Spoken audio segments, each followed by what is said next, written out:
You went from professional poker player to selling an AI tool to building a 3 billion crypto infrastructure company. How do you connect all those chapters? When I played poker, I was obsessed with poker. It was the only thing I wanted to do. And then after poker got banned in the United States, I really became obsessed with entrepreneurship. And that really started that. And so that drove me down this path. And then eventually in crypto, I've been in the space first touch 2011, pretty heavily involved from 2013 forward. How does an asset manager, a bank of today need to think about what's going to happen in the next couple of years? I think they're already thinking about it. Again, I think you can't live in a world where Tether makes more money than most banks on 100 employees, and Hyperliquid does more volume than all of the central counter.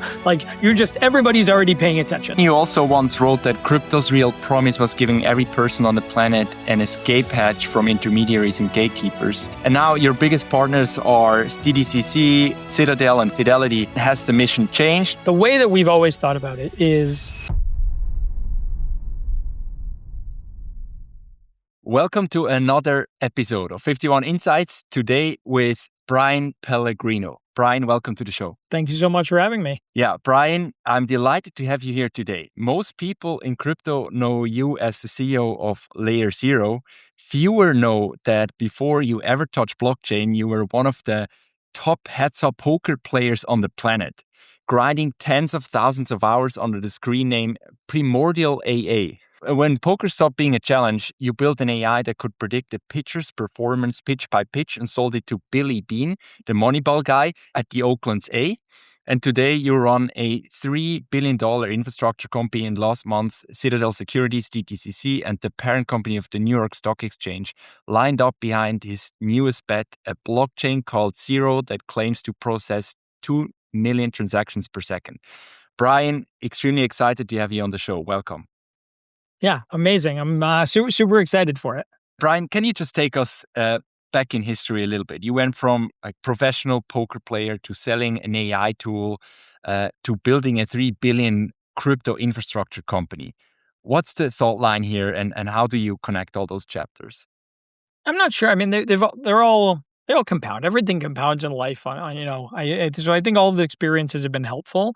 There wasn't a pure through line, right? I'm driven for the most part by obsession. And when I played poker, actually, when I got into programming early on, I was obsessed with programming. It was just the only thing I wanted to do. And then when I played poker, I was obsessed with poker. It was the only thing I wanted to do. And then after poker got banned in the United States, I really became obsessed with entrepreneurship. And that really started that. And so that drove me down this path. And then eventually I saw DeepMind's sort of Atari agent demo and got this obsession with AI and spent a bunch of time. So I sold, like you mentioned, some of the those models for a bunch of the pro baseball teams, and then eventually published with Noam Brown and published this AI research. In crypto, I've been in the space first touch 2011, pretty heavily involved from 2013 forward, but it really LayerZero was the same thing. It was 5.5 years ago almost now. We had this core idea, and it's just a thing that you just can't look away from. It's a thing you think about when you go to bed at night, when you're in the shower, when you wake up in the morning. And so there hasn't been a coherent, this is what I set out to do. It has been a moment or an idea that has captured me. And then you just run it at completely sort of full steam. So I would just say a very deep obsession in each of these things has been the only real through line. Yeah, we're going to talk about that obsession in a minute.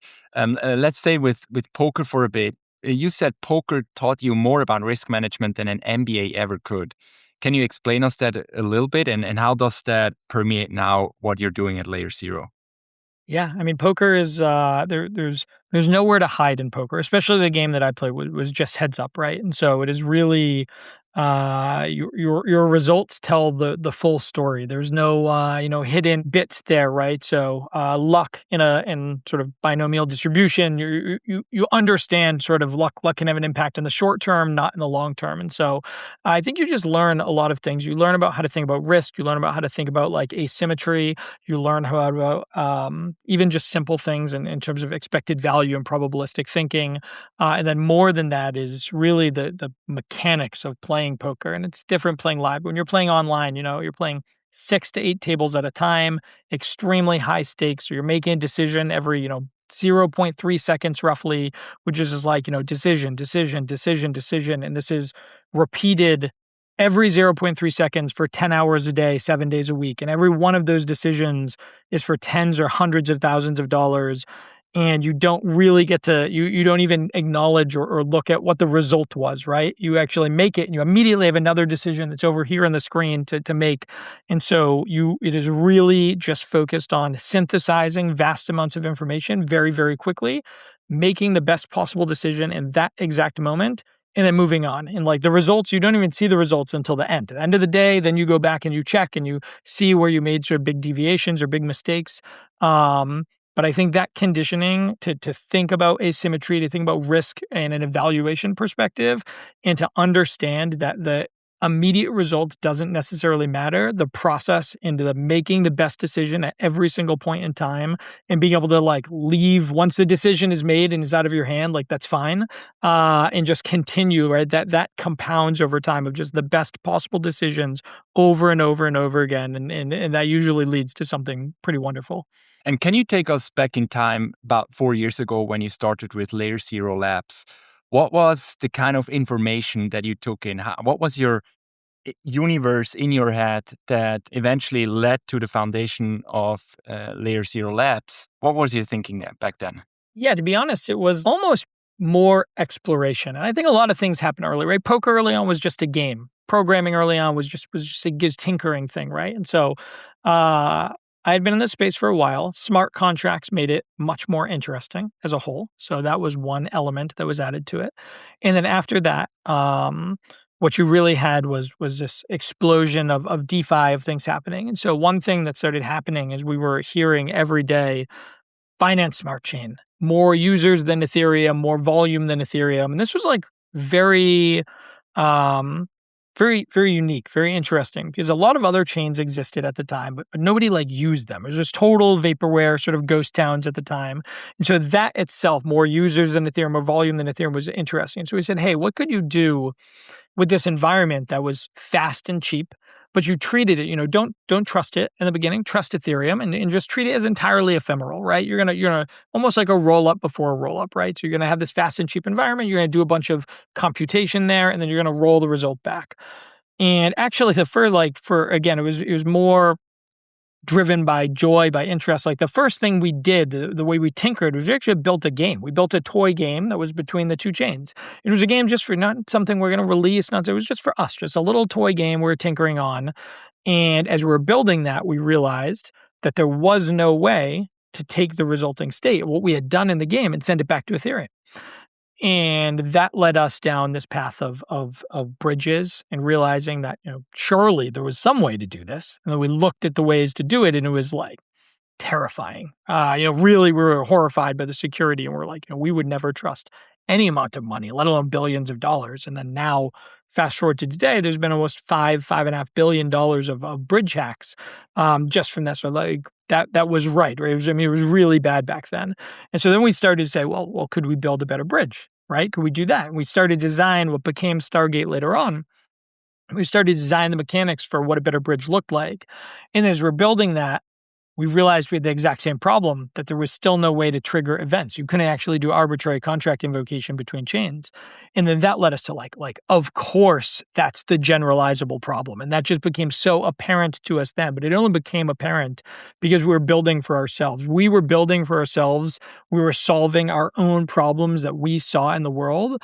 And then by the time we got there, we just had so much conviction that we had explored. We'd already exhausted the space of what was possible. And then it was just, what is the best possible way to do this, right? And how can you harden this thing? And how can you make it resilient and usable and generic and like all of these things, right? But early on, leading us there was just, again, it was more driven by joy and exploration than we had no intention of starting a business, that's for sure. And Bryan, you recently had a very, very high profile announcement. You launched an actual blockchain, a layer one. Can you take us back to those conversations? So you had very high profile partners in that launch as well. Citadel Securities, I mentioned it. ICE, the owner of the New York Stock Exchange, DTCC. Can you walk us through those conversations? How did they start and how did you convince them to get involved with LayerZero, but also with blockchain in general? Yeah. So I think for the most part, it was it was funny. I was just answering a similar question of like, what was it like one line pitch? I was like, Mhm. I've always been bad. I've always been bad at one line pitches. That's never been the case. And so really, it was getting in the room and it was walking them through. And so we had the opportunity to present to sort of the executive team of the DTC, and it was walking them through everything sort of that we had done. Like here is the existing systems. Here is how they work. Here is sort of the constraints of those systems. Here are the specific breakthroughs that we've had, and here is the result, and here's what exists. And so Dan Doney, the CTO of the DTC at our event, sort of was on stage, and he very publicly said, like, listen, like we've seen all of these groups have been pitched every single iteration of a blockchain of the technology they could possibly be pitched, right? And he said, we've seen it all and we've tried it all. And we sort of have built a structure and we could get maybe to 1,000 transactions per second. But once we put in the data and everything else we want, you're talking like 100 transactions per second. And so one thing he did is he said, prove it, right? And so we had a demo for them and we showed this 2 million transactions per second live in production and sort of on stage. He says, and it's real. And I was blown away, right? And I think that really was these were conversations that were driven by one, our existing positioning, right? So we existed in market. We have, almost $100 billion built on top of us today, hundreds of billions of dollars moving across LayerZero. Like we have earned sort of the right over time to maybe have some of these conversations and get in the room. But once we were there, I mean, these are really obviously like very sharp, critical organizations who have seen for most groups getting one of these would be, massive. It would be a huge unlock. So getting all of them together really says something. But what really was showing them something, and they sort of reflect this in their commentary, that exists now that could not exist before, right? It is, you could not have the New York Stock Exchange on chain in any system that exists prior, right? It just could not happen. And now they're saying, oh wow, that is possible. And some of this is driven by like opportunity and what that presents, and some of that is driven to, hey, we're like reframing our mental model of like how fast this space is moving, and maybe disruptive forces and other things, right? So every group has their own sort of reasons for what gets them excited or interested in wanting to lean in and do something. But the conversations were very technical driven. It was very much what could be done. And I think that prospect of what could be done, because most of the world before that was like, blockchains are great and they're interesting, but to really do what we want to do, we're going to have to run this little tiny private conglomerate, right? We're going to have to run our own chain. We're going to have to run our own, X, Y, or Z. And you're just going to have a world of sort of private instances everywhere. And I think this was one of the first times they said, oh wow, like now we actually can do it. So you have BlackRock sort of publicly evangelizing tokenization of everything and public chain thesis in that. And it's like, okay, now some of these things are actually possible in that world. And I think that really struck a chord at exactly the right time. Yeah, and you just mentioned some of these numbers, and I'm not sure if I remember that correctly, but that's 2 million transactions per second. That's about 15,000 times as much as Ethereum. Yep. Those are the numbers that we're working with. And I think you also mentioned that LayerZero's, or Zero's, that's the name of the blockchain, Zero's architecture moves the industry roadmap forward by at least a decade. For our institutional allocators and our audience who are evaluating where to place bets on infrastructure, what does Zero make so much better than what chains today can deliver today? How do you solve that scalability issue without compromising in other areas like security? Yep. Yeah. So really there's two, as we viewed it, when we started to explore this problem, we viewed it as just two distinct paths you could take. And one was a path of extreme decentralization. So this was Ethereum. You were going to be cheap, accessible, decentralized. Transactions might be expensive, but running nodes would be cheap. But you're going to be slow, right? You're going to be at 15 transactions per second like Ethereum today. Or you could go the Solana route and you can be fast, extremely fast, but it's going to be extremely expensive to run a node. So this is going to be sort of a centralizing force, right? You'll only have a couple of hundreds of nodes as opposed to, maybe hundreds of thousands of nodes. And so our early conceptualization of this was just, can you be as fast as Solana and as decentralized as Ethereum? And obviously we overshot, right? Because that's like doing, 1,000 transactions per second and being able to be as decentralized as Ethereum. And we landed at sort of millions of transactions per second. That was an opening question. And to answer the why others can or what changes, a lot of this is just we had a series of very large breakthroughs that all compounded very heavily on each other. And so one thing was this path of zero knowledge proofs. And we're like a decade into ZK in the evolution of this technology. And most of the world was looking at it purely through the lens of privacy. And we started really looking at it through the lens of the ability to just remove replication from an underlying blockchain. So the core problem of a lot of this is replication. So if you have 1 million nodes in your network, and you're doing some amount of computation, right? Some transaction, some processing, all 1 million nodes have to download the data, download the transactions, and process that. So you repeat the exact same computation 1 million times. It's like very inefficient, right? So we saw the ability to ZK to like solve a bunch of this. And then you have the existing systems that are now trying to take their old system and plug in sort of this new technology on top of this. And so on top of this path of ZK and us having a very unique insight on how to build from the ground up these systems, we invented and originated out of LayerZero QMDB, which was a really, really large breakthrough. And so this is on the database side, and it sort of questioned this core property of whether you actually needed a try and whether like MPT was actually the right data structure for a bunch of these. And so QMDB, you're talking 3 million updates per second. You're 100x faster than the fastest verifiable database in the world, 6x faster even from the fastest unverifiable database, which was like RocksDB out of Facebook. So even non-apples to apples, they're faster than existing unverifiable databases while being verifiable. And then that unlocked, now that you have this scale on the storage side, because physical storage had historically been a very big bottleneck, well, then you actually had this unlock of we published a paper on FAFO showing, well, now with this, you can actually, with the scheduling algorithm, you can achieve over 1 million transactions per second on the EVM. And then with that, you run into this problem of network, because now every node in the network needs to download all of the transactions and all of the data. And if you're doing 1 million, like even Solana is running up against sort of bandwidth constraints at thousands of transactions per second, and millions of transactions per second. It's not even remotely close. And so then Zeek with SVID was sort of this next breakthrough that we had. With the ZK side, it's actually ability to sort of compress the data. So every node doesn't need to download all of the data.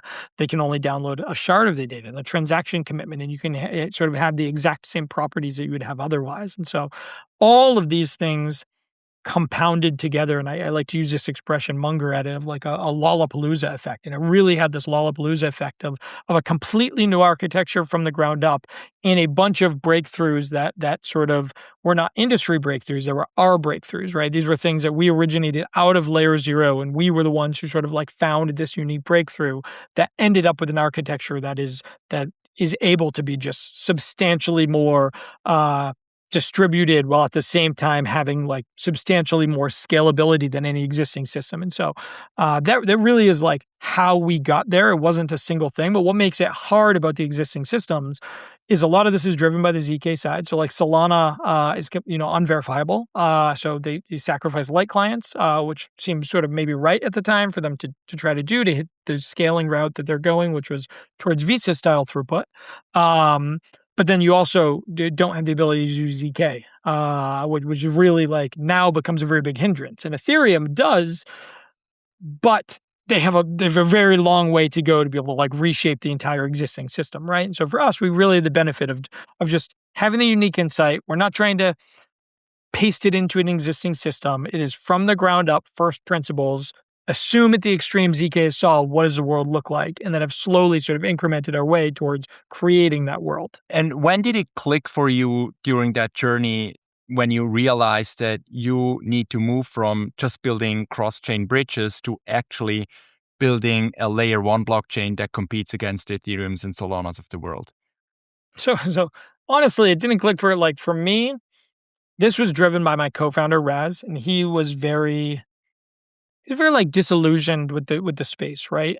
With the way that things were going. And so at the time, Ethereum had sort of sacrificed its sharding roadmap and had gone to layer 2 centric roadmap.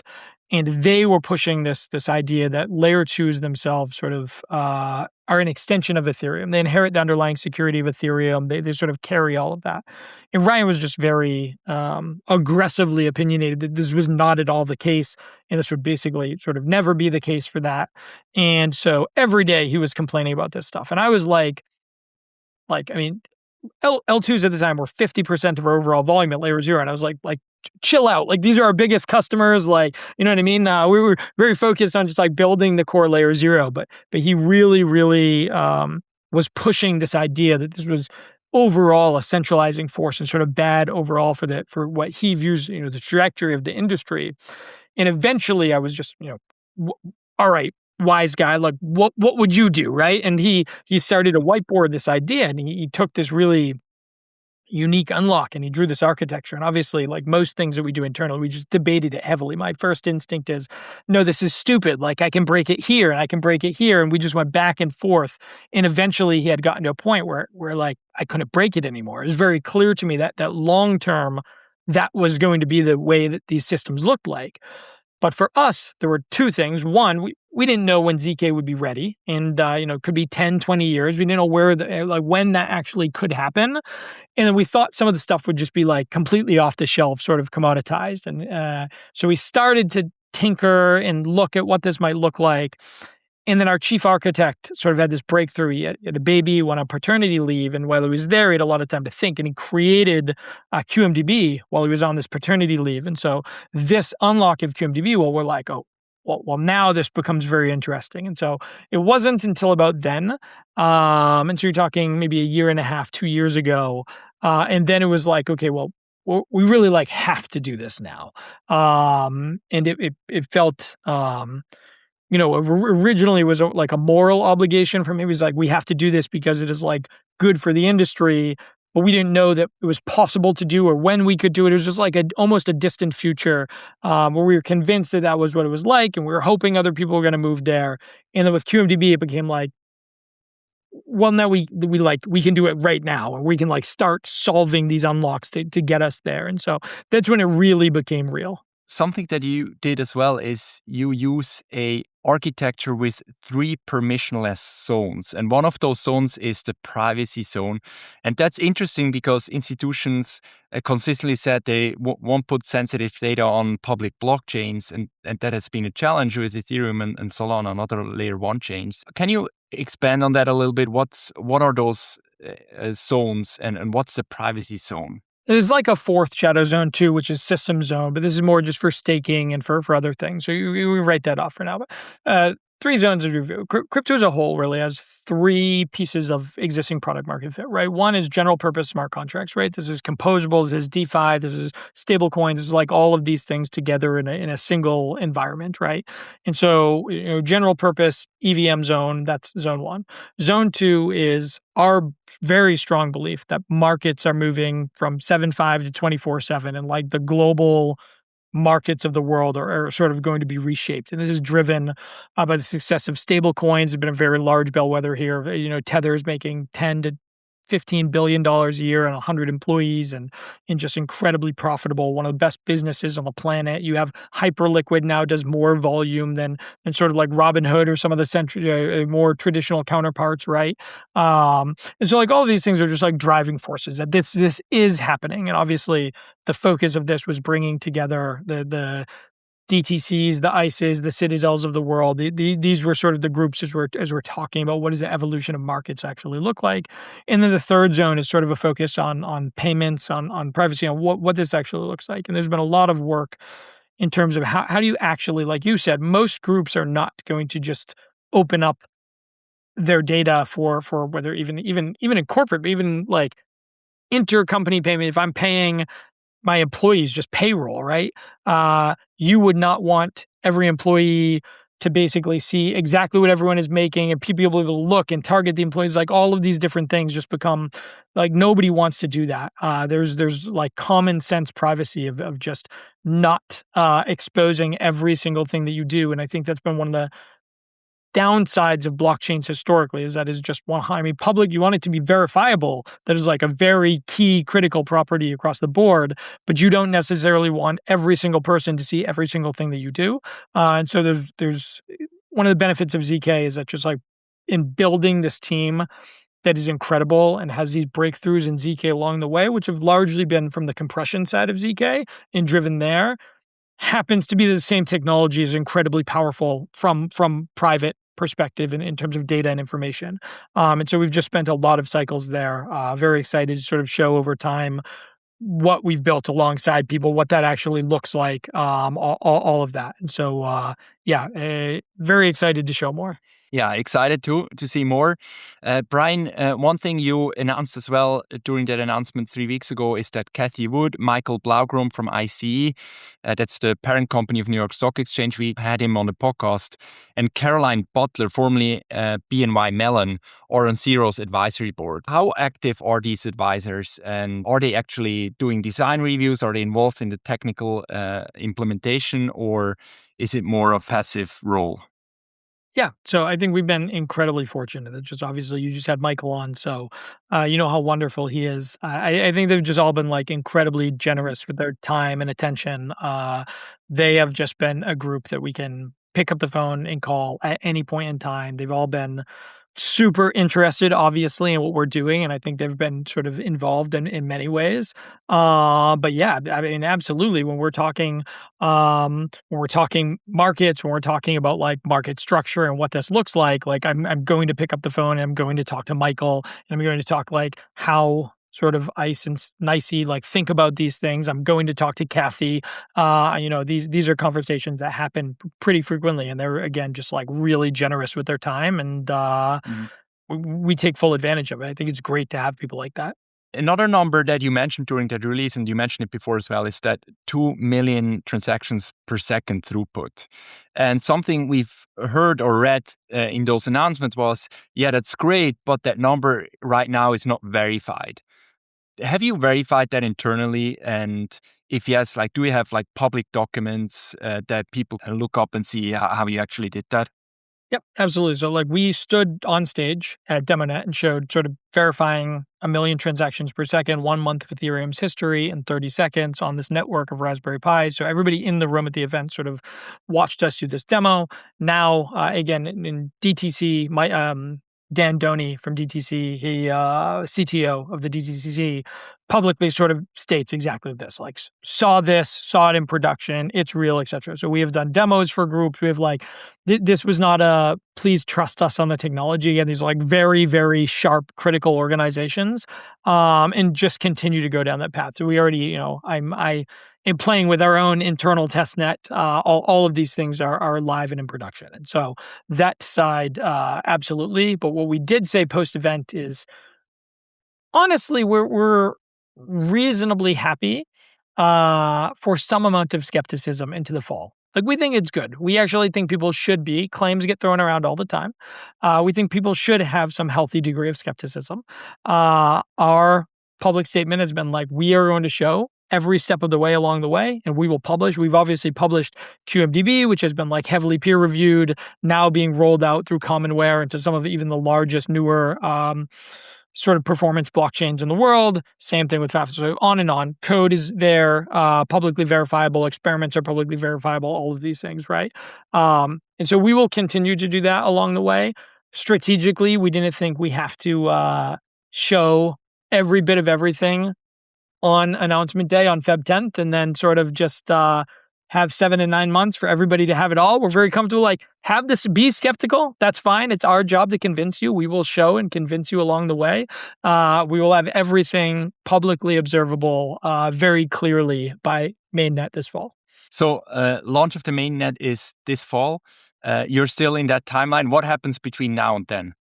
Yeah. So again, when we stood on stage, we had sort of demo net, right? So the ability to show verifying these transactions in the first version of the network. Since then, we've already gone local net, internal test net. Again, I'm like live. I can deploy contracts. I can play. I can do everything. And then there's this in-flight work on the other two zones, right? So it is finalizing the market structure of the market zone and the actual sort of everything that goes into building that. And then the same thing on the privacy side and the payment side. And what does that actually look like? Working with partners in bringing the full set of requirements from their end to market and actually being able to deliver those things. So it's a big exercise of, I mean, I think most of the hard technical core underlying stuff is done. And it's funny, we got a bunch of sort of criticism or skepticism online, which is sort of like yeah, but have they thought about this? Have they thought about this? And our team is really brilliant, amazing group. So it was like, do they think we're idiots? Like of course. So there's like so much stuff that we've done that we haven't published yet, which is again fine. Healthy skepticism is totally fine. But I think a lot of the core stuff we've gotten done. There's still a ton on the economic side. There's still a ton on the sort of feature richness side to get the partners that we're aiming for to be able to actually like be using these systems live in production. And then there's a whole motion of sort of like go to market. It is not enough to just launch a chain and like hope everybody comes anymore. We're not like naive enough to think that. We've been obviously in the groups that we've pulled together and just very, very clear focus on actually getting like meaningful value into production immediately.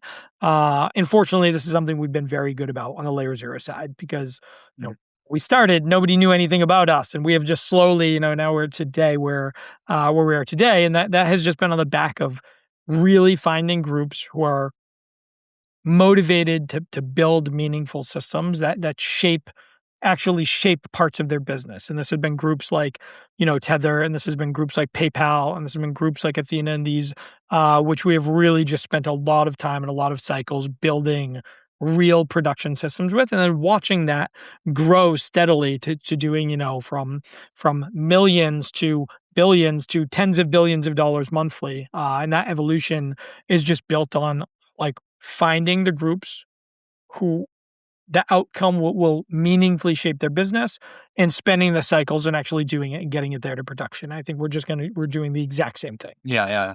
And speaking about Tether, you also launched a USDT Zero stablecoin that went from 0 to 70 billion in cross-chain transfers in under 12 months. I think that's one of the fastest adoptions of anything in crypto history. But what was the unlock for that? What made this possible? Yeah, it's very interesting. This is one of my favorite examples to give when I talk to other institutions, because most people don't understand necessarily the value in distribution. They generally understand the value in distribution. But like, yeah, we'll just, once we're on Ethereum and Solana, or once we're on here and here and here, like we're pretty much covered, right? We're done. And so Tether at the time, had like $186 billion. They'd sort of like saturated the landscape of core chains that you would think most people like want to be on or must be on, right? And so USDT Zero was this concept of like, hey, let USDT Zero as a concept extend this to these other environments that we think have a ton of value, but historically may have been challenging, or just like, they just like hadn't taken the time to go there yet, right? But it was really something that I think there was a lot of skepticism around how much, like, let's see what the underlying value is and what that actually looks like. Because all of the value, Ethereum and Tron alone were like 180 of the 186 billion, right? It was just like almost all of the value was just on those two chains. It would have been very difficult for most to drive really meaningful growth. And so we did this and we extended it to these networks. And fast forward, in, like you said, 9 months later, it's done $75 billion in volume. At one point, it had grown AUM by like $10 billion, which is, $450 million directly net on the bottom line. And it was just like very clear that there is immense value, even in the longer tail of distribution, much more than people give it credit for. And so that, I think, has just been an incredible proof point to every other organization looking to expand. And I think you now see this happening with lots of other asset issuers and lots of other, again, obviously like Ondo's tokenized equities. A bunch of the other tokenized equities are built on top of LayerZero. And so you start to see it even across asset classes, which has been really amazing. And who do you think drove that adoption, those 70 billion in cross-chain transfers? Were those like retail users or those institutional traders? Yeah. What makes that up? Yeah, I think it's a mix. I mean, certainly, definitely retail is responsible for some portion of that flow. But at the same time, we had a single transfer that was $800 million, right? Like almost $1 billion in one single transfer. And so there's a strong mix, right? These are market makers who are taking advantage of sort of like all of the expansion of arbitrage. Before, it's very, very hard to actually get assets into each of these chains. It was very hard to get them out of the chain. And so now, if there's an opportunity, you can have USDT equivalent there like almost instantly, right? And so you have the ability to capture much more economic surface. And then certainly it is retail, and it is just there's a bunch of applications themselves that drive some of these pathways. So it's been a pretty big mix. But you're talking high dollar number transfers. There's a large number of small value transfers, and then a small number of very, very high value transfers. And those are just very clearly bifurcated between like the institutional side and the retail side. Okay, so I also want to talk a little bit about interoperability. One of the players that probably a lot of people know is Chainlink. Then we have Wormhole, which has one of the deepest Solana ecosystem integrations. Oxelar is another one on Cosmos. If you're an executive and you need to decide what kind of interoperability standard you want to go with, what's the case for LayerZero? Yeah, I mean, listen, we have to make this case all the time. So it's like extremely straightforward in my mind. Today, we are about 85% of every single message and all of the value that sort of gets moved across the ecosystem. So like the next largest, especially of the sort of the three you mentioned, you're talking single digit percentages of market share. So I think there is a lot of presentation or theater around the state of the world, maybe being more competitive than it is at the moment. But if you want to look at what is live, what is in production, LayerZero is the thing that is live in production, moving, hundreds of billions of dollars annually with almost $100 billion built on top of it, right? So that's one. And then the second is that every single one of these groups that you mentioned, their contracts are upgradable. This is a very opinionated stance we took early on.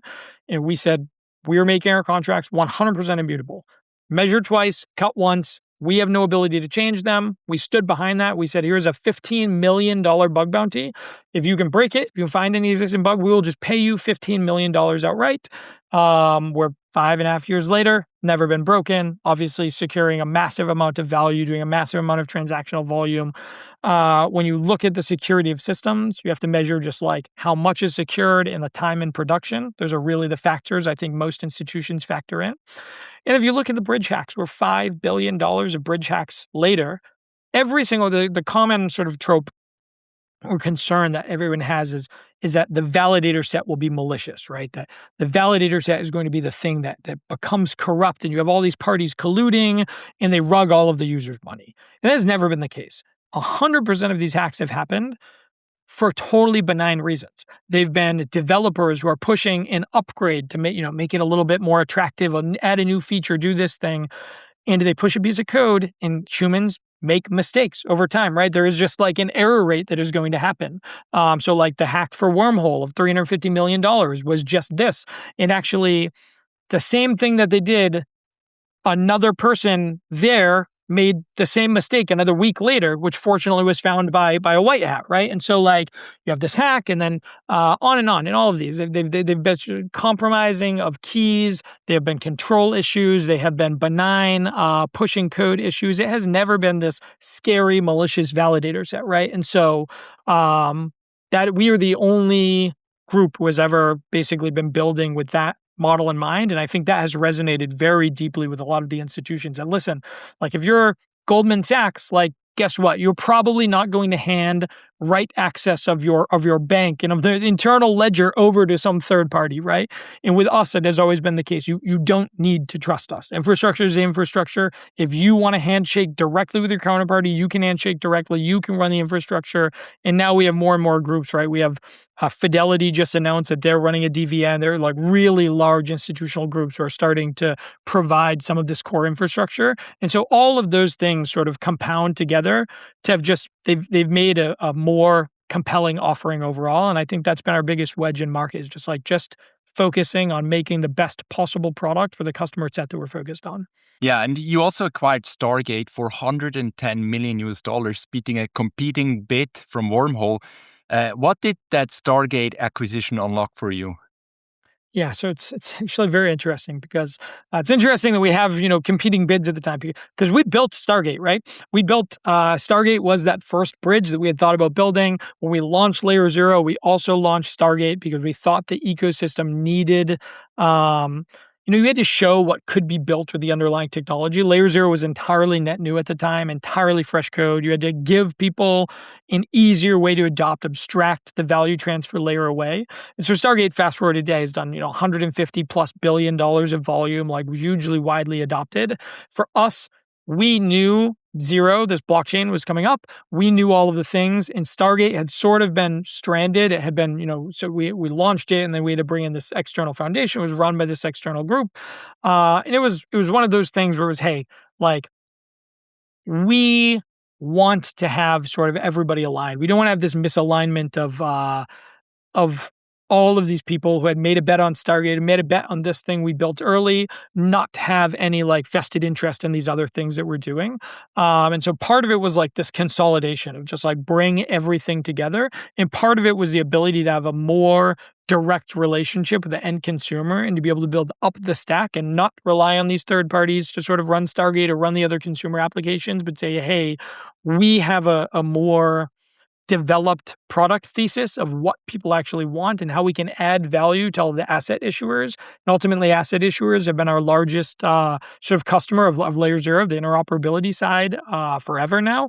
And so it was more, we saw a very strategic way to add value to them with the offerings that we could build out within Stargate. Okay, so one of the things you also mentioned in that announcement 4 weeks ago is that you partner with Google. Google is exploring AI agent micropayments. You also backed True North for autonomous agent wallets. And you said in another podcast that traditional payment rails are fundamentally broken for machine to machine. Can you just expand on that a little bit and explain us that vision and how that connects with what you're building at LayerZero? Yeah. I mean, I think it's very interesting. You talk to a group, so like Tether is a great example of this. There's a bunch of other great examples of this. And you talk about like, what does the world look like in demand scale for payments? And the answers are so wildly varied, right? If you look at all of pure payments today, like human payments on blockchains, global payments, I think you're talking maybe 100,000 transactions per second from like all sort of payment systems together. On blockchains, you're talking 50 transactions per second, roughly across all chains, all stablecoin sort of transactions, right? So it's really low. It's really, really, really low. And when you talk to some of the people closest to the problem, they're saying like, you're talking about the need for Cloudflare CEO actually just said they want to explore like layer one or the underlying technology because they see a world of like 10 million plus transactions per second needed just from them, just from what they're doing, right? So you check about the agentic side, the scale goes from like, we have 15 transactions per second on Ethereum. We have thousands, low thousands of transactions on Solana. And we're being told you need, 10 million to upwards of like 1 billion transactions per second in the long run. And that's just like a huge, huge disparity. And there is no ledger. You're never going to do, 1 billion transactions or even like 200 million transactions per second. It's just never going to happen. So you have to move a bunch of this out to the edge. You have to have this way of like sort of compression. So this is peer-to-peer channels, a bunch of other things you can do downstream from this. But you're never going to get that on like a single consolidated ledger. It will be batched back. This is where again, ZK becomes like very, very helpful. But you're talking about a world where machine-to-machine language, machine-to-machine interactions right now are wild in terms of the number of these relative to a pure human interaction. So the growth of the scale of that, when you talk about machine to machine interactions, like even now, I feel like I'm a monkey for my Claude or my OpenClaw or something, right? Like we're trying, you're doing something. It's like, okay, I need an API access. Go make an account and sign up and like register your credit card and get me the API key so I can now start doing this thing. And a lot of that is just going to be stripped away. And there's a lot of conversation around like what that looks like, where you just have direct, streaming payments for API access, streaming payments for different pieces of data. So there's all of these pieces of the stack where you're going to need sort of like this ephemeral, agentic sort of payment structure. These are payments that are you're talking Visa's 2.9% plus like a 30-cent minimum. Like that doesn't really work when you're talking like, you're doing transactions for 1/10,000th of a penny. And so like that, you need a system that can actually do that and do it gracefully and can actually scale and have core costs low. And how can you actually process these micropayments? And so all of these things have been clearly now, and Google, as the case in many times, was like way out ahead of the curve on some of this stuff. But now it is just like everybody's interested in this. This is very clearly a big problem to solve. Yeah, yeah. And how closely are you working with Google on that? Are they involved in like technical decisions, or is this more a vision at this point, Yeah, so I or mean, like a conviction that it's gonna go in that direction and we need to do something? yeah, so Simon, our CBO, actually came from Google. He built the digital asset team at Google alongside Rich, and spent 7 years there. He was a big factor in pushing for Google to actually hold crypto on its balance sheet and like do all of these things. So we've just had a very long-standing relationship with the organization. We showed them very early sort of what we were doing and working on. They were very interested from some of the things that they're exploring, and so it's just a continuation. Like goal is. And I think one of the benefits we have as we develop many of these things is we get to go out and talk to the absolute best groups in the industry, right? Like when we're talking about building, sort of like you're thinking about, okay, how does this substrate like facilitate payments or agentic payments? Or like, guess what? We get to talk to Tether and Google and like all of these other partners when we're talking about the market zone and like what does market structure look like, or what changes when you move from 7/5 to 24/7, or what is this? Like we get to go out and talk to DTCC and talk to ICE and talk to Citadel, right? Like that is a huge benefit of bringing all of these groups together and having the partners that we do, is be able to have these conversations at the forefront of like how this is being developed and what they actually need to be able to meet sort of the demand side that they're looking at. All right. So I would love to look a little bit into the future. And I had this conversation with Michael at IC as well. There's going to be a whole new reality coming towards us where suddenly those traditional institutions need to adapt to new infrastructure, 24/7 trading, faster settlement. What's your perspective on this? How does an asset manager, a bank, of today need to think about what's going to happen in the next couple of years, given your understanding of what you're building and where this is going to lead?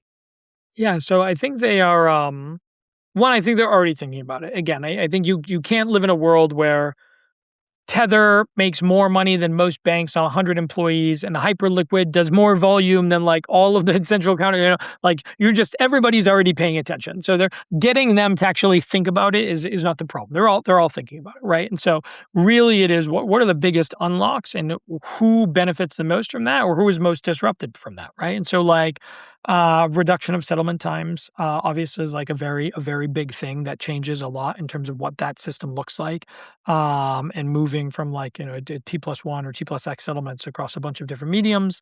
So that's one thing that's just like very clear and abundant. The ability for like direct and immediate tokenization, the ability for disintermediation of some of the trust layers. Obviously, if markets evolve in a way that this is sort of the underlying infrastructure for many markets, or for the world, sort of like global markets, what does it look like for markets to move from more local and fragmented to more global as a whole? So access to many different instruments and asset types is one big shift. Again, settlement timing is one big shift. 24/7 markets is one big shift. And each of these things, like on their own right, drastically change existing systems. When you put them all together, it really is like, just completely new world. And Bryan, you also once wrote that crypto's real promise was giving every person on the planet an escape hatch from intermediaries and gatekeepers. And now your biggest partners are DTCC, Citadel, and Fidelity. How do you think about that evolution?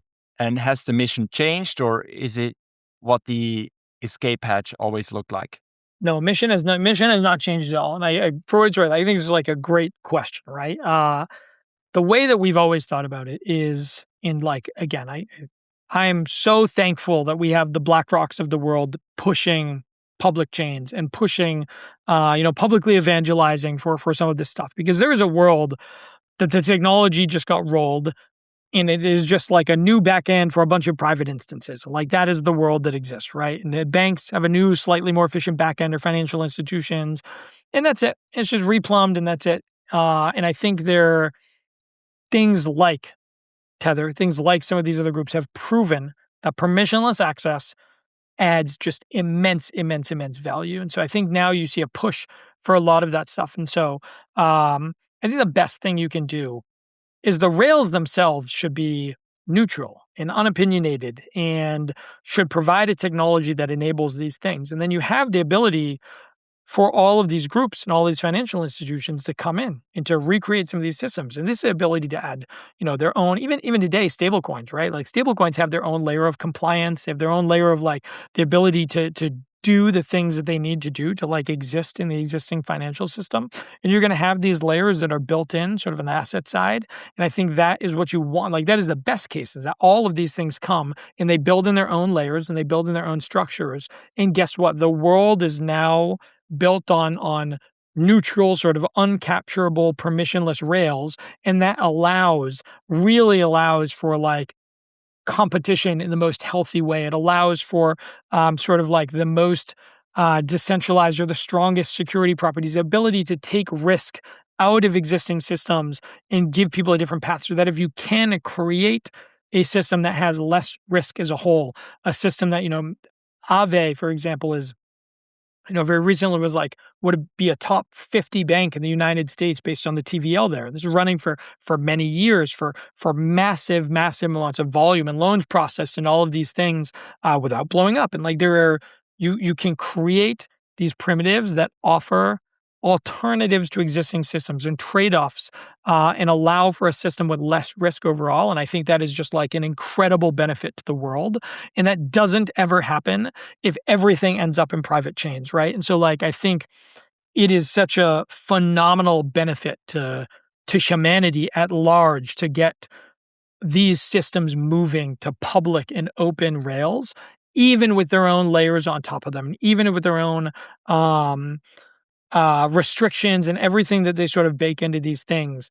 I think, again, a stable coin, if you went back 10 years ago, 15 years ago, early ethos of crypto would hate stable coins, right? It's centralized issuer and they're holding treasury. You can't even verify, now you have like public attestations from auditors, but you can't verify on chain, the treasuries and how much they hold and all of that. And yet you fast forward to today and it's actually realized that stable coins themselves have been incredibly accretive to the underlying chains themselves, right? And this is just an issuer that has their own set as an application, and the user can decide the trade-offs that they want to make, but the rails themselves don't need to compromise themselves, right? And it allows for alternatives of these things and allows for the creations of systems in these other products. And I think that nature of competition just is incredibly good for the system at whole and for the consumer. And Bryan, I still remember when we met 2 years ago at ETH Denver,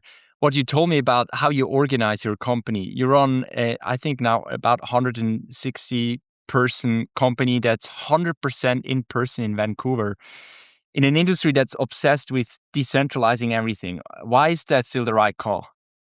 Yeah. It's a trade-off, right? So pragmatism is the real answer. We were remote early on, very early on. We got everybody together and we just the cost of context switching, the cost of communication, all these things drastically just reduced immediately.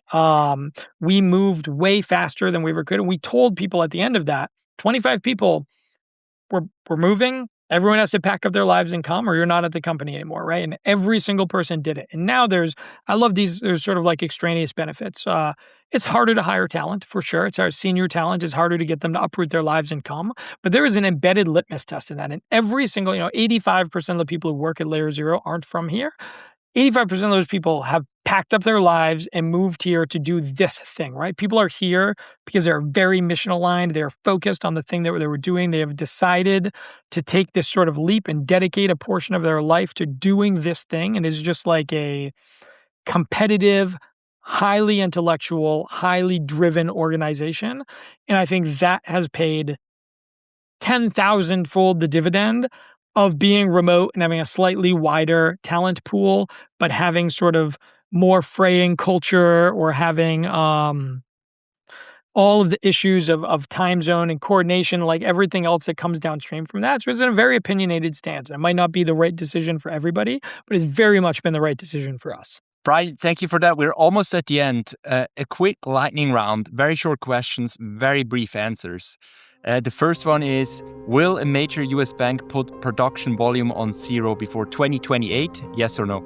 Yes. You get 30 seconds in an elevator with a sovereign wealth fund CIO. What's the pitch for them, and why should they care about cross-chain infrastructure or LayerZero? I'm horrible at 30-second pitches, so I typically wouldn't be good there.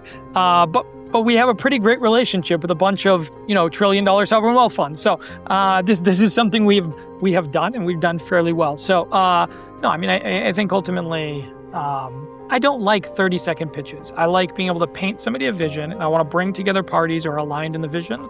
And so what I would do, I would tell them who we are, what we do at large, and a very, very short focus on sort of like where we stand in the market today. And if that is enough to book a real conversation and walk through, then great. But I'm historically terrible at 30-second pitches.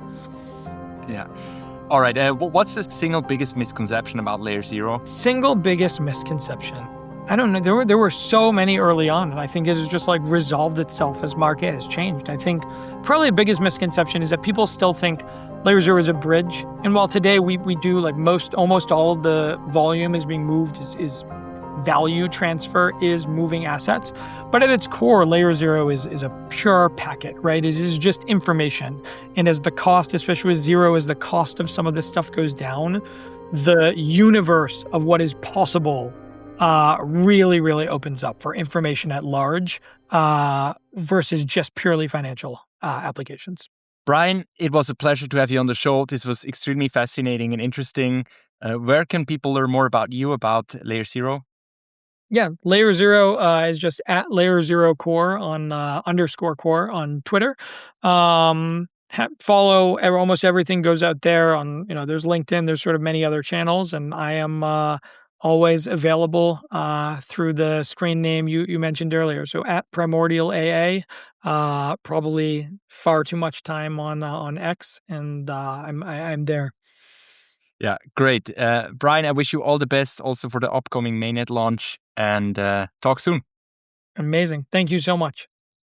Thank you. You obviously liked this video enough that you got to the end. Listen, do me a favor, hit that like and subscribe button, because I think you'll like it. And if you want even more, with more I mean incredible alpha, research, and digital asset market updates, subscribe to our newsletter on 51, that's the number 51, insights.xyz, and get the most actionable insights on digital assets. See you next time.